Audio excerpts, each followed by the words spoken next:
What's up, everybody? It's your boy Al. A lot of people asking me about the Spence Crawford deal because I picked Crawford by 11. A lot of people thought I was off and wacky, and so I got people asking me, what did I see? How did I see that fight going down? Why did I make the prediction I made? Why did it happen just like I thought it would happen? So I got like people wanting me to post that, and I said like, look, it's too long to post. So I just figured I'd make a video that talked about that fight and why Crawford dominated like I said he would dominate. First, let me get to the excuses that everyone's making. I hear a lot of people talking about Spence had that accident with the windshield. And yes, you're not the same after you go through a windshield, after you have a bad car accident. You know, we got history to show us that. Willie Pep, was never the same after an airplane crash where he broke 2 vertebrae. Stevie Johnson, a lot of people remember Stevie Johnson, lightweight champion in the late 90s, had a bad accident, was never really quite the same. And it's hard to believe Spence was the same after his accident, but at the same time, you got to understand, Terrence Crawford got shot in the back and in the head, drove himself to the hospital as a teenager. And in a sport where you take primary headshots, that have to have some kind of effect on you too. But there are several things that I saw. First thing that I saw, or that I just knew just from watching both of them from the start of their careers, is that Crawford was much more crafty and had faced a level of opposition that called on him through his 4 divisions to have to be more crafty and not just power people out when he was naturally bigger than some people and they were a lot faster than him, like Gamboa. Gamboa was undefeated, a lot faster than Crawford. It was boxing ring around Crawford's eyes. Crawford had to make the adjustment. A lot of people don't remember that Gamboa fight with Crawford. Crawford fought Gamboa when Gamboa was at his peak. He was top notch. He was faster than Crawford. The way Crawford was beating Spence to the punch was the way Gamboa was beating Crawford to the punch. But Crawford had to make the adjustments on the fly to pull out that fight, or he was going to get whooped all day long, just like Spence did. There have been so many fights that he's had to call on to be able to force him to do other things, to add so much to his toolbox. And for Spence, that hadn't been the case. Errol Spence, his whole career, had just walked in and just beating people down. I hear a lot of people saying, well, his footwork is off.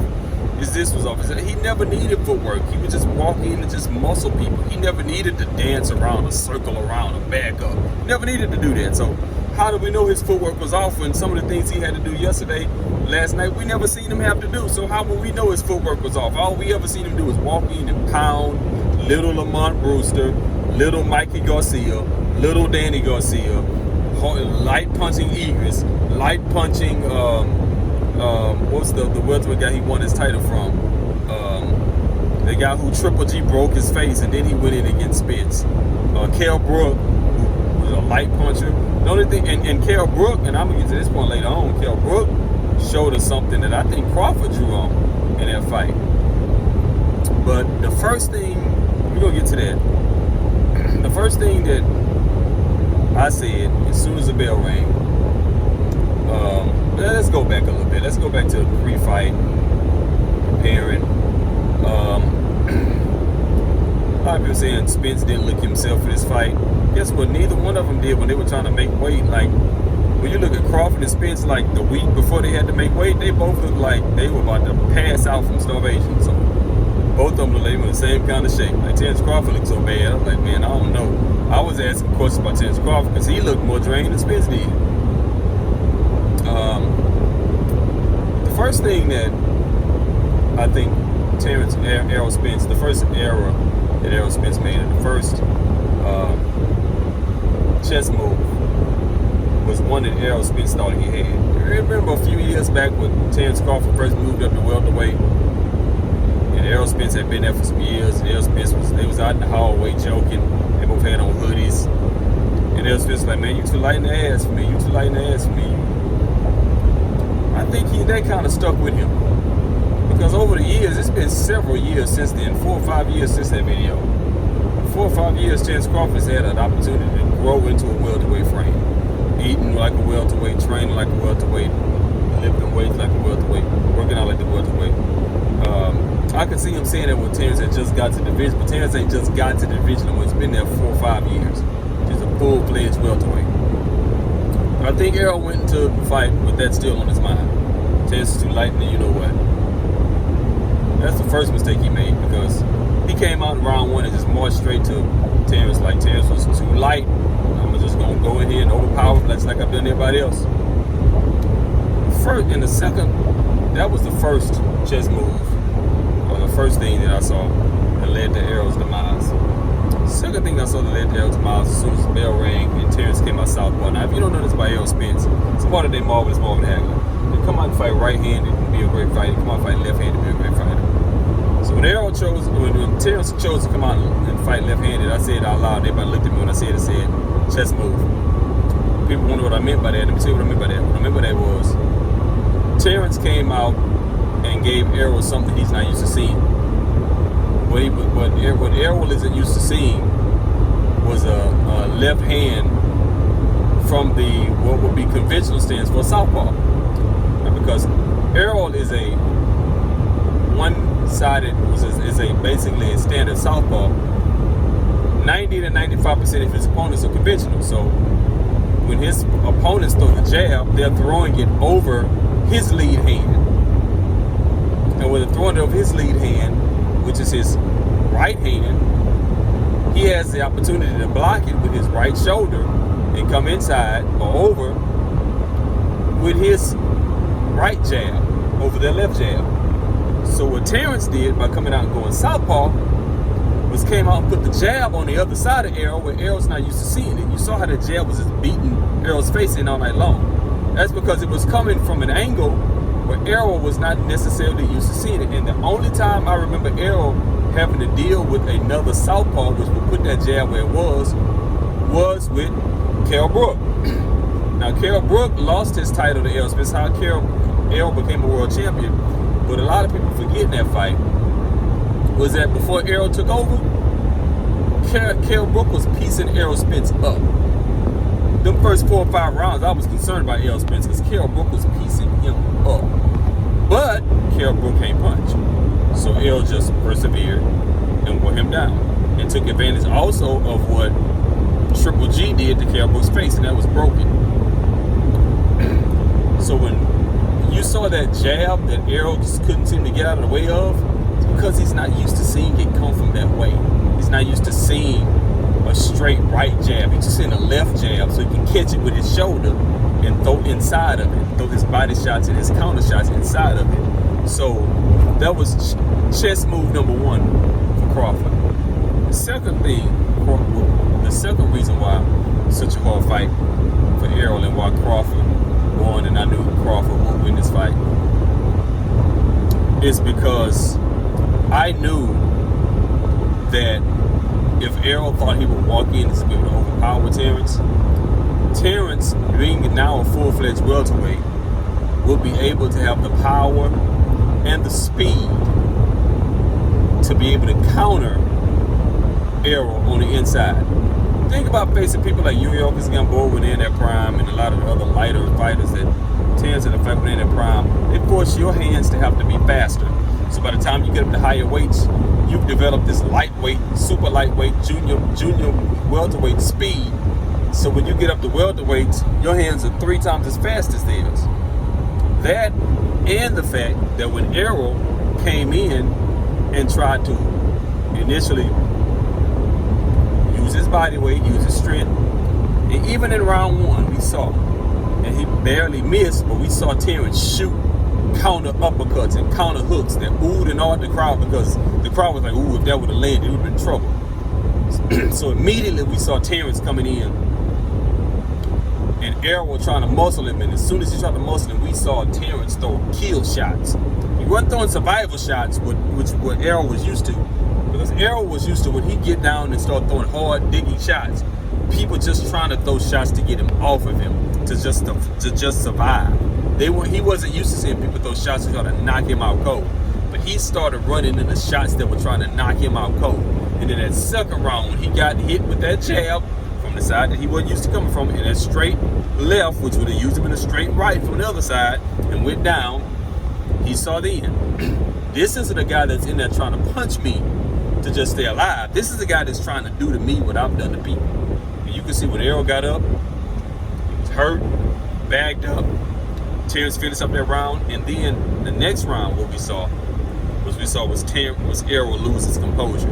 Came out in the next round and started throwing these looping wide and trying to get his lick back, is what I call it. Dropped his game plan, throwing looping wide shots, trying to hurt. Kind of like Canelo with Bevo, where he didn't have his game, a plan B. Trying to throw these looping hard shots, trying to hit Terrence hard, make him feel his power, so Terrence would maybe say, oh my God, these punches are hard. Nope. Terrence kept his hands right up, shot up the middle, kind of like Pernell Whitaker. Shot up the middle, left hook, right hand. Errol would let these wide shots go, and Terrence would just boom, boom, up the middle, shot, shot, shot.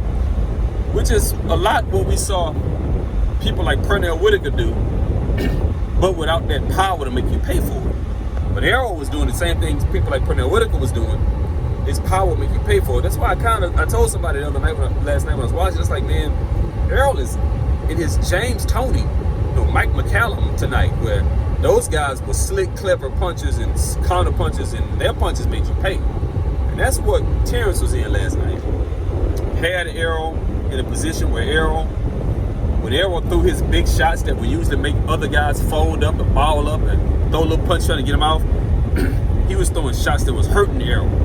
And from that point, when he was throwing shots that was hurting Errol basically became what you don't want a person like Errol to become. He became a thinker. And he became a thinker because his mindset went from, I'm going to march through him because he's too light, to, man, I got to watch this guy. Because when I throw this, he throws that. When I throw this, he hits me with that. When I throw this, he catches me with that. So from that point, Errol was done. Because Errol went from an aggressive power puncher who wears people down to a guy who has to try to think about what to do. Should I throw this? Should I throw that? Well, last time I threw this, he hit me with this. So and you see him just standing there. And then next thing you saw was him backing up and Terrence coming forward. And what you saw from Terrence was not a lot of movement that would tire him out. Running from Errol. People have been running from Errol. That tired them out. Circling around and trying to keep Errol away. Terrence stayed right in his face. Kept his hands up and say, you throw something, I'm going to shoot something. I'm going to make you think about it. And that's what he did. He made Errol have to think. He made Errol have to. And props to Terrence's corner and big, what in the world to Crawford's corner. Because why didn't y'all have that man a plan B? You knew he was facing. I know you think he's big and stronger than Terrence Crawford, but that's still Terrence Crawford. I still got 39-0, right? And has knocked out every welterweight he's fought. You talking about he's light in the butt, too light for Errol. He knocked out every welterweight he fought. And Errol just was not used to seeing people. Errol was not used to seeing somebody come at him who was trying to hurt him just like he was trying to hurt them. Only fighter he saw that was trying to hurt him like he was trying to hurt them was what's the boy's name? The one who Terrence knocked out. What's his name? Oh my God, the name escapes me. But the little short guy, little short muscle bound dude. Oh my God, what's his name? Anyway, I'll think of him. I probably think of him by the time his video's over. But that's the only person who was trying to hit Errol to hurt him. But he didn't have the power. He's physically strong, but he didn't have a lot of punching power. He didn't have a lot of punching power. He was trying to hurt Terrence, Errol, but he didn't have the punching power. But Terrence had the punching power and the precise punching ability that whenever Errol threw, he hurt Errol bad. And once he hurt Errol bad, and once he was giving Errol that jab from the inside, and Errol was used to the jab come from the outside, the only thing I thought was that the exact same thing that would happen, and Errol would hang on long enough to only, be knocked out in the 11th round. But Terrence Crawford he's the truth. He is the truth, and he's beaten everybody that's put in front of him. He's made the adjustments for everybody, and I don't think this fight will be any different. And let me touch on this. I am a little concerned about Errol, because one thing I believe about Errol, I don't know it, but I see the signs. I boxed. I got experience. I know certain things. I see it. One thing I see on Errol is a lot of gym war damage. Looks like he's taking a lot of gym wars. I believe that's what canceled the Pacquiao fight. He was ready to fight Pacquiao, and I believe in the gym wars and the sparring session, somebody damaged him. I see a lot of gym war damage on Errol, and he needs to back up on so much sparring and gym wars, because I believe that's what's damaged him. His speech is starting to change. I saw that. Terrence don't talk the same no more. You know, they both don't talk the same. So people say, oh, Errol wasn't the same. Guess what? Terrence ain't the same. He's 35. You think he's the same after being shot in the head? So I don't want to hear that. But for those people who wonder what happened to Errol Spence, Terrence Crawford happened to him. What happened to Joe Frazier? He was undefeated. George Foreman happened to him. What happened to Ken Norton? He fought at him twice and almost beat him twice. George Foreman happened to him. What happened to Julio Cesar Chavez? He was 87-0. Pernell Whitaker happened to him. Sometimes when you're looking at a fighter and something seems to be wrong with them, what's wrong with them is the person that they're in there with.